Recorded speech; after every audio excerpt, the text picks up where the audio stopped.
미안합니다. 어쨌든 회계라는 게 다시 한번 전체적으로 보면 회계라는 게 재산하고 재산의 변화를 보여준다 그랬거든요. 재산이랑 그 재산의 변화. 그 재산의 변화는 손익계산서로, 그 재산은 재무상태표로 보여주려고 하는 거예요. 그러니까 내가 지금 시점에서의 재산을 딱 보여주는 게 이제 재무상태표예요. 재무상태표가 어쨌든 시작점이 있어야 되는 거니까 재산이 변화하려면 그 재산의 변화하는 시작점이 있어야 되잖아요. 그래서 어떤 게 먼저라는 게 중요한 것보다도 일단 그 시점에 재산이 딱 있어야 되는 거예요. 이래야지 그 재산의 변화를 보여줄 거잖아요.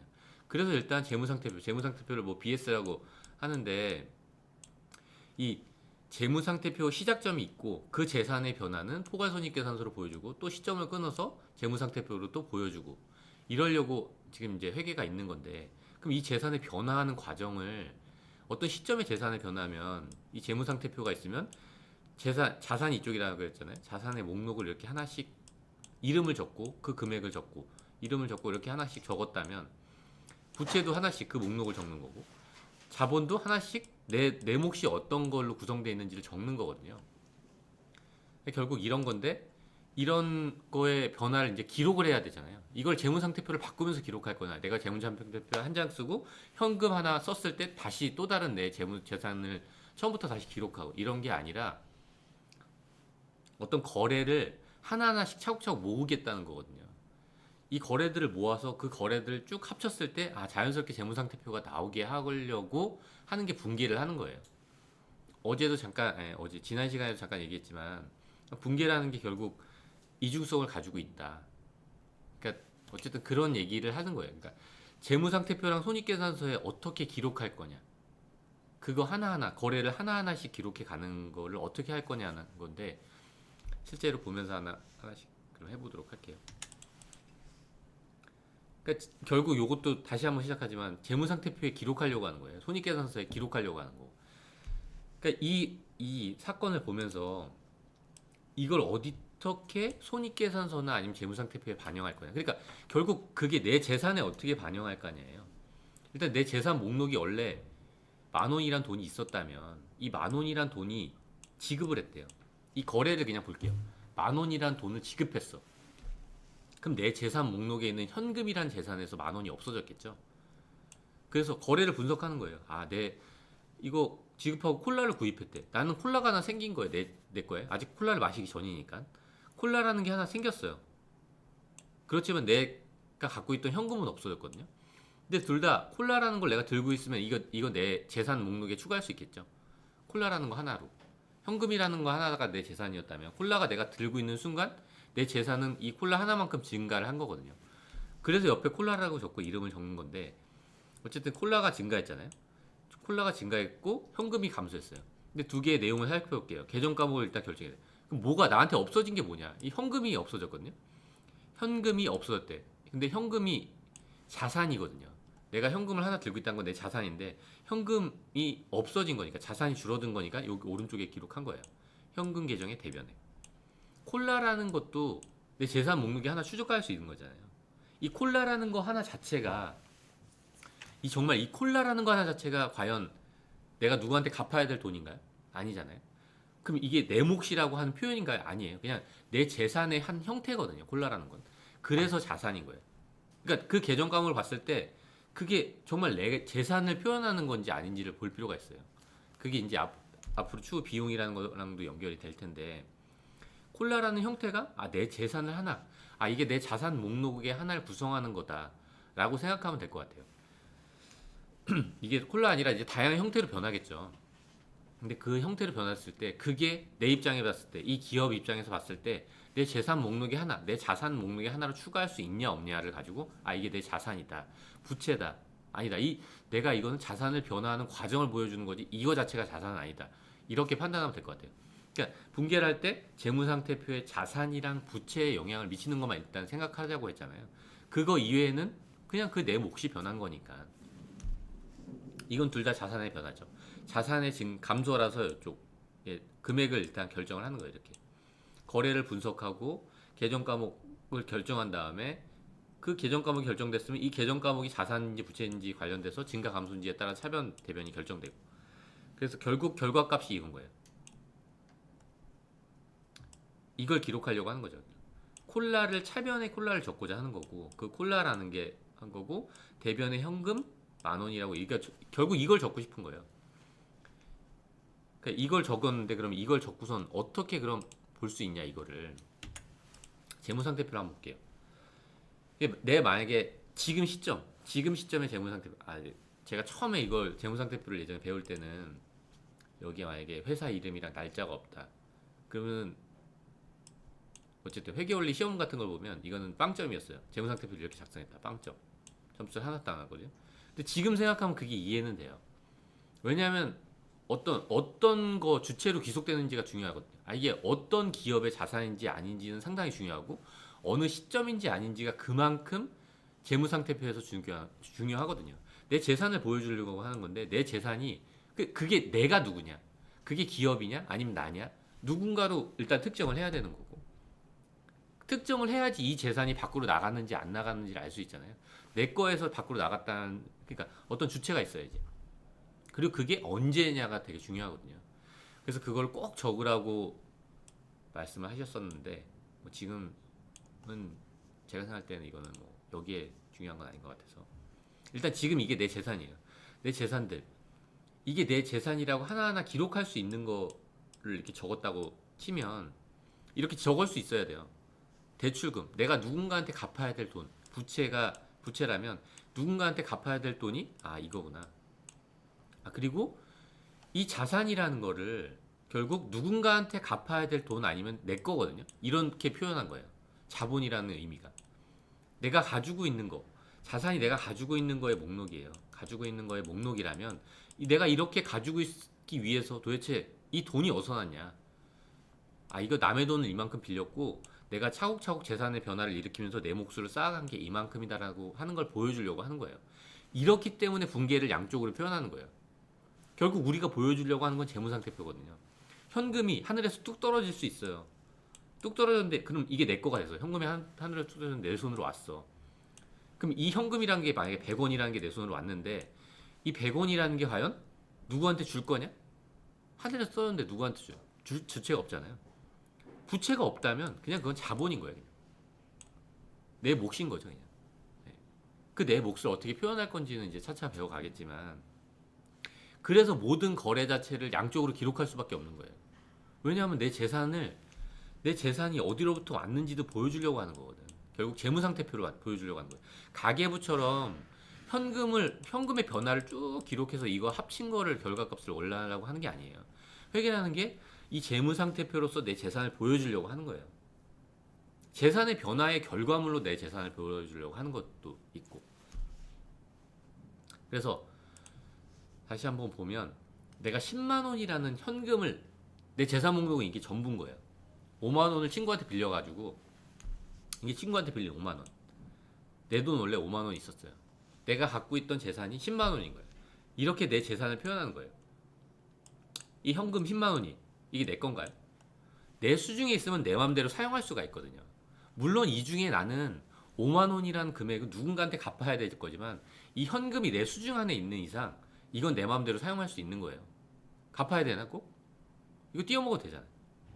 이 돈이라는 거 내가 사용할 수 있다 없다가 중요한 거지 이미 내 수중에 있다는 건 내가 마음대로 사용할 수 있다는 거거든요. 그래서 내 재산인 거예요. 물론 이 안에는 이 안에가 아니야. 내가 이걸 쓰고 나서 다른 사람한테 돈을 빌려서 그 돈을 친구한테 5만 원을 줘도 되잖아요. 이 돈 중에 친구한테 줄 돈이 있는 게 아니에요. 이건 그냥 현금이라는 것 자체로 내가 사용할 수 있으니까 내 재산인 거고 이 재산 중에 5만 원을 내가 줘야 될 금액이 아닌 거예요. 그냥 난 누군가한테 어제 친구한테 5만 원을 빌렸기 때문에 그 친구한테 줄 돈은 그냥 5만 원이 있는 거죠. 나머지는 다 내 건 거고. 그게 현금 10만 원을 구성하고 있다는 게 아니에요. 내 수중에 현금 10만 원짜리 10장이 10장 중에 5장이 내게 아닌 게 아닌 거예요. 내가 10장을 들고 있는 이상 현금은 내가 들고 있으면 동사는 소유권이 들고 있는 사람이 임자거든요. 부동산처럼 누구한테 이름이 기록된 게 아니라 부동산도 마찬가지잖아요. 부동산도 내가 아파트를 내 이름으로 기록해 놓지 거기다가 은행 이름을 적어 놓진 않아요. 물론 저당권이라는 형태로 은행이 담보를 잡고 있다는 건 등기부상에 보여주지만 우리가 등기부는 소유권을 보여주는 곳이 있고 소유권 이외의 권리를 보여주는 곳이 있는데 소유권을 보여주는 거에는 온전히 내 이름이 적혀 있거든. 내가 누구한테 샀고 안 샀고는 중요하지 않아요. 내가 이 자산을 마음대로 쓸 수 있냐 없냐가 중요한 거지. 내가 은행한테 돈을 빌렸다고 해서 이 집을 못 파나요? 그런 거 아니거든. 그러니까 그런 게 자산하고 부채를 구분하는 기준이라고 보면 될 것 같아요. 어쨌든 이렇게 만 원, 10만 원이 있는데 이거를 내 마음대로 또 쓴 거죠. 콜라라는 걸. 그러니까 콜라라는 거를 내가 만 원 주고 샀을 때를 그냥 이 재무 상태표가 아니라 생각해 본다는 거죠. 콜라라는 거를 내가 샀을 때 도대체 내 재무 상태에 뭐가 변했을까? 내가 들고 있던 현금 자체, 현금 자산이라는 게 없어진 거예요. 만 원만큼. 그리고 콜라 만 원어치를 샀으니까 콜라라는 게 이게 누구 건가요? 만 원 주고 사왔으니까 내 거죠. 그래서 여기다 적는 거예요. 아, 현금은 다시 한번 적어보는 거예요. 내 재산을 다시 한번 적어보려고 하니까 아, 현금은 9만 원이야. 내 재산이, 내 자산이. 콜라는 만 원어치가 생겼어. 이렇게 적는 거예요. 사실 이렇게 재무상태표를 바꾸면 돼요. 그 거래를 따로 기록하지 않고 결국 내가 재무상태표를 보여주려고 했으니까. 근데 그거를 거래가 너무 많을 거니까 효과적으로 보여주려고 하는 거죠. 근데 내가 누구한테 갚아야 될 돈이 변동하지 않았잖아요. 이 내 자산 중에 내 몫이 변동했나요? 그 재산 자체가 변동하지 않았거든요. 총재산이. 그래서 자본금 그대로 있는 거예요. 그러니까 이렇게 변화한 거를 내가 현금이랑 콜라를 형태를 변화하는 걸 보여주려고 하는데 이걸 재무상태표마다 바꿀 수가 없으니까 이걸 이제 기록하려고 하는 거예요. 한 건 하나로 관련된 계정값만 쏙 빼내서 그걸로 기록하려고 하는 거예요. 그러니까 현금이 이쪽에 있거든. 자산을 내가 이쪽에 적기로 했거든. 자산의 이쪽에 있는 거를 원래 10만 원인데 9만 원으로 감소시키려고 하다 보니까 아, 이쪽에다 9만 원이니까 10만 원이었으니까 이쪽에다 만 원을 적으면 좀 편하지 않겠냐라는 거죠. 만 원. 그리고선 아, 그럼 어떤 거를 줄여야 되냐? 그 어떤 걸 줄일 걸 적는 게 현금이라는 거죠. 현금. 그러니까 10만 원이란 게 있었지만 나는 그거를 만 원을 썼다는 걸 이쪽에 그냥 적어두겠다는 거예요. 그리고 내가 뭐가 생겼냐? 자산 쪽에서 생겼으니까 자산 쪽이 좌측에 있잖아요. 그래서 여기다 콜라라는 걸 적는 거예요, 그냥. 여기다 만 원짜리다 이건. 그러니까 이렇게 요거만 딱 기록해가지고 나중에 우리가 원래 이전에 있던 재무제표에서 이 전에 있던 재무제표에서 이 상태로 바꾸려고 하는 거예요. 10만 원짜리가 적혀있던 재무제표에서 이 재무상태표를 바꾸려고 아, 요 기록만으로 요 재무상태표로 만들 수 있겠다. 이게 분개예요. 이게 좀 같은 얘기를 좀 오래 하고 있지만 사실 이게 거의 전부예요. 이걸 보여주려고 하는 거예요. 그렇습니다. 그래서 다음 걸로 한번 넘어가 보면 두 번째 사례 한번 볼게요. 약간 달라요. 이게 어떤 사건이에요. 사건을 한번 생각해 보면 사건. 이런 사건이 있어요. 아, 현금이라는 걸 지급했고 근데 그게 급여인 거야. 이 재산이 한번 보죠. 일단 내 재산이 없어졌나요? 없어졌어요. 현금이라는 게 일단 내가 먼저 생각해 보려고 했잖아요. 자산이랑 부채, 그 다음에 자본, 재무상태표에 미치는 영향이에요. 재무상태표상 자산 목록, 현금이란 자산 목록이 변했을 것 같아요. 내가 누구한테 줘야 될 금액이 변했나요? 내가 누구한테 줘야 될 금액. 내가 이 거래로 인해서 누구한테 줘야 될 금액이 있어요? 난 직원분한테 급여를 주고선 끝난 거예요. 근데 내가 누군가한테 줘야 될 금액이 늘어난 게 아니잖아요. 그죠? 그럼 부채는 아니야. 그죠? 내가 누군가한테 줘야 될 돈이 생긴 게 아니잖아요. 난 이미 누군가한테 줘야 될 돈을 준 거죠, 이 거래는. 그렇죠? 그래서 거래를 두 개로 나눠보면 일단 현금이라는 게 감소했어요. 이건 뭐 명확하죠. 현금이 감소한 건. 근데 부채는 늘어나지 않았어. 부채는 변동이 없어. 내가 누구한테 줘야 될 돈이 늘어나지 않았어요. 그건 뭐냐? 내 몫이 줄어든 거거든요. 내가 누군가한테 줘야 될 돈이 있는데 그냥 준 거예요. 그럼 내 몫이 내가 원래 가지고 있던 건데 내가 누군가한테 줘야 될 돈이었어요. 그래서 누구한테 준 거야. 그러면서 내 몫이 줄어들었겠죠. 그래서 이거는 현금도 변하지만 자산이 한쪽 변하지만 자산의 증가가 생긴 게 아니라 위에 거래처럼 다른 자산이 증가한 게 아니에요. 그냥 현금이 있다가 내가 갖고 있었는데 내 밖으로 나갔어, 그냥 현금이. 그렇죠? 그래서 자본이 변동했다고 보는 거예요, 이거는. 재무상태표에서 내 자산이 감소했어요. 자산이 감소했는데 부채가 감소했냐? 부채는 변동하지 않았어. 이쪽 부채는 변동하지 않았어요. 자산이 또 증가한 데가 있네요? 증가한 것도 없어. 그럼 결국 내게 줄어들었다는 거거든요. 요 자본이 내 몫이었잖아요. 내 몫이 줄어든 거예요. 자산이 감소했고 내 몫이 줄어들었어. 그럼 이걸 어떻게 표현할 거냐? 그러니까 요 내 몫이 변화했어요. 내 몫이. 이 내 몫이 변화한 거를 그 재산에 변한 거예요. 그게. 내가 재산의 변화를 보여주려고 하는 거예요. 내 몫이 분명 감소했거든요. 그럼 내 몫이 감소한 거가 어떻게 감소했는지를 적으려고 하는 거예요. 현금이 감소했는데 그거는 내 몫의 감소인데 그 내 몫의 감소가 급여라는 형태로 감소한 거야. 계정 과목이 잘못되어 있네요. 죄송합니다. 이게 급여예요. 급여. 그러니까 내 몫이 급여라는 형태로 감소했다는 거죠. 급여 계정이죠. 이게 급여 계정. 그리고 금액이 10,000원. 금액은 10,000원. 요것도 급여. 죄송합니다. 어쨌든 이런 형태로 보여주려고 해요. 요 차변은 내 재산의 감소를 보여주려고 하는 거예요. 내 재산이 내 몫이 그러니까 내 재산 목록 중에 현금은 10,000원만큼 감소했고 그게 내 재산의 변화가 실질적으로 발생했어요. 발생했는데 어떤 형태로 발생했냐? 급여를 내가 누구한테 현금을 지급하면서 발생했어서 여기다 급여라고 적는 거예요. 그러니까 재무상태표에 이걸 자본으로 적고 싶지만 자본이라는 거는 어떤 시점이 모여 있는 거거든. 시점에 딱 모여 있는 거를 표현한 거라서 감소해가는 과정 자체를 보여주는 형태로 급여라고 여기다 적진 않아요. 여기다 급여라고 적진 않아요. 그렇기 때문에 요 급여는 손익계산서로 가는 거예요. 내 재산의 변화하는 과정을 보여주는 손익계산서라는 걸로. 네, 그래서 사례를 보면 내 재무상태표에 그러니까 미친 영향에 대해서 먼저 생각하는 거예요. 내 재무상태표에 도대체 어떤 영향을 미쳤냐. 이 거래가 급여 100만 원을 현금으로 지급한 거래가 과연 내 재산에 어떤 영향을 미쳤냐. 내 재산 현금 감소 말고는 재산의 변화가 없는 거죠. 그럼 내 재산의 변화가 없고 부채의 변화도 없어. 그럼 결국 자본이에요. 자본이 변화한 거야. 자산의 변화가 하나만 있고 부채의 변화가 없으면 내 자본이 그러니까 내 자산이 줄어들면서 내 자산이 줄어들었다는 거는 부채가 변하지 않으면 내 몫이 줄어들었다는 거거든요.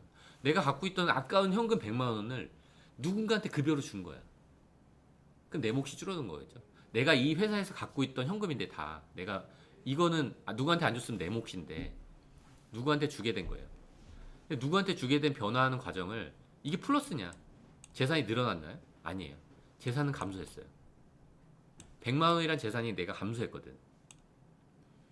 그 감소한 거를 보여주려고 하다 보니까 감소한 거에 100만 원을 적은 거고 그 계정 과목, 비용이라는 계정 과목에 대응하는 게 급여니까 급여를 적은 거예요. 그러니까 결국 이렇게 표시하고 싶은 거죠. 나는 재산의 변화에 대한 모인 걸 표시한 거고 재산이 변화하는 과정을 표시한 거예요. 만약에 이 거래만 있다면 수익이 없죠. 수익은 없잖아요. 비용만 100만 원 있어. 그럼 이익이 100만 원 모였겠죠? 이익이 아니라 손실이겠죠. 손실이 100만 원.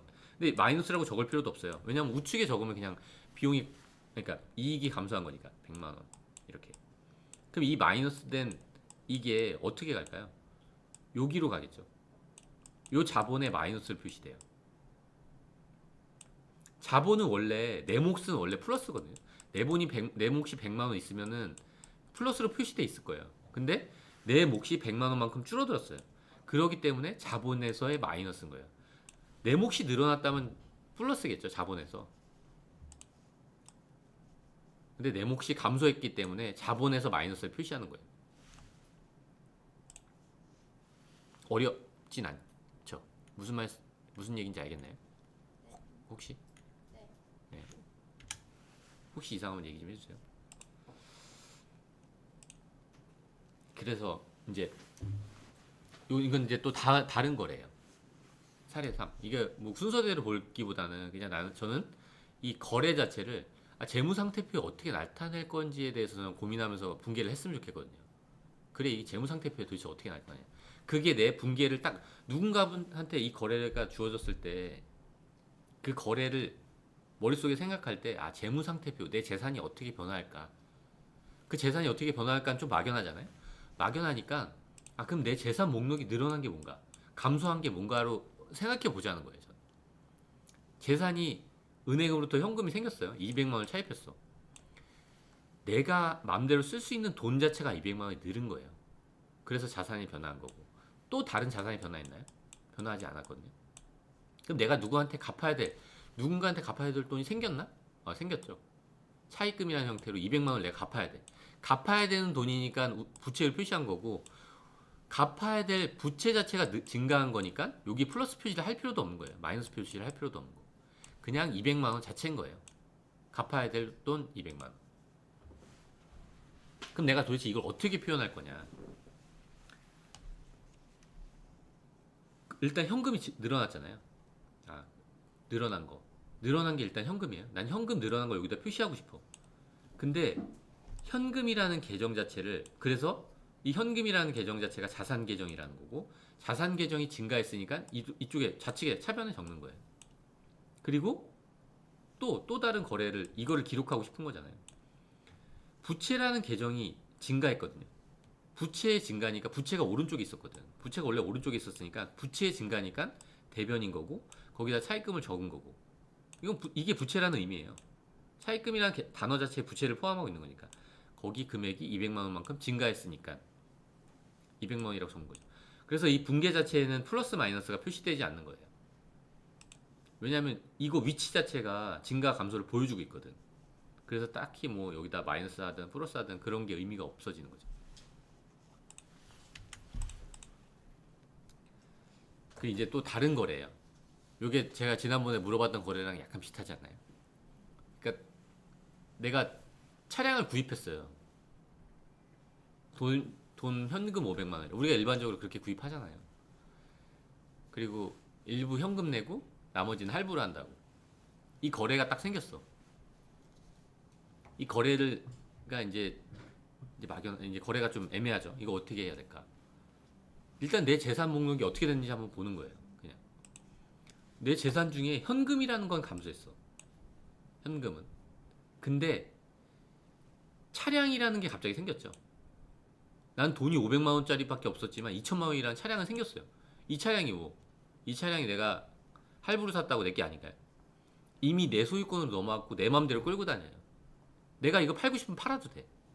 그래서 자산을 온전히, 이건 내 자산이라는 거예요. 아니, 갚아야 될 건 나중인 거야. 내가 이 차 내 마음대로 쓸 수 있잖아요. 내가 팔 수도 있고 할 수 있으면 이게 내 거지 뭐. 누구 거예요? 그죠? 그래서 차량이라는 게 이만큼 증가한, 차량 전체 가액을 넣어야 되는 거예요. 그래서 그러니까 이런 거에서 이제 또 조금 더 한 단계 나가보면, 우리가 차를 빌렸어요. 빌렸으면 그건 좀 달라지거든요. 뭐 리스가 있잖아요. 리스도 운용 리스가 있고 뭐 금융 리스가 있다고 하는데, 그건 이제 나중에 좀 더 알아보면 되겠지만, 일단 소유권이 누구로 돼 있냐도 중요해요.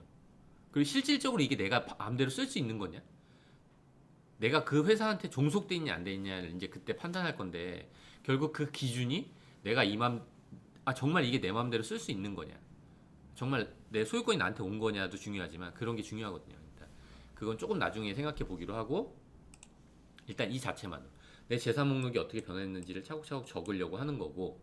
그럼 내가 누구한테 줘야 될 금액이 생겼냐? 생긴 거죠. 내가 누구한테 줘야 될 금액인 거예요. 사실 이건 차입금 형태로 표현하다기보다는 미지급금이에요. 왜냐면 은행에서 빌린 건 아니거든요. 미지급금. 그러니까 어쨌든 누군가한테 줘야 될 금액이 내가 3년 동안 줘야 될 금액이지만 이렇게 1,500만 원이 생긴 거죠. 그러니까 이걸 표현하고 싶은 거예요. 나는 결국 이걸 표현하고 싶은 거야. 이거를 이 재무 상태표에 넣고 싶은데, 내가 가지고 있는 자산 목록 전체 건드리지 않고 내가 딱 건드리고 싶은 것만, 바꾸고 싶은 것만 분개로 적는 거예요. 내가 바꾸고 싶은 게 뭐죠? 현금이 감소했다는 걸 일단 뭔가 기록하고 싶어요. 그래서 현금을 오른쪽에 적는 거예요. 왜냐면 현금이 자산이니까. 그래서 그 금액 500을 적는 거예요. 현금이 분명 이만큼 감소했거든. 그래서 이쪽에 적고, 분명 내 차량이라는 게 2천만 원 증가했으니까 이 차변 쪽에 적고, 차량이 2천만 원짜리니까. 그리고 내가 또 증가한 게 차입금. 여기 실제로는 미지급금이에요. 미지급금 1,500. 그렇습니다. 그러니까 이게 결국 내가 기록하고 싶은 거예요.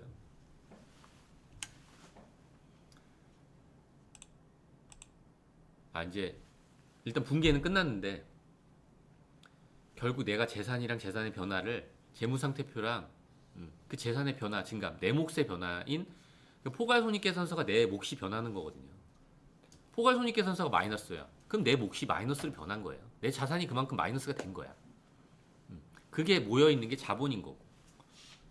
손익계산서가 마이너스가 났다고 내가 누구한테 줄 돈이 생긴 거? 그거 자체가 아닌 거예요. 일단 그렇게 보면 될 것 같고, 일단 요거는 여기까지 하고 다음 시간에 이어서 하도록 하겠습니다.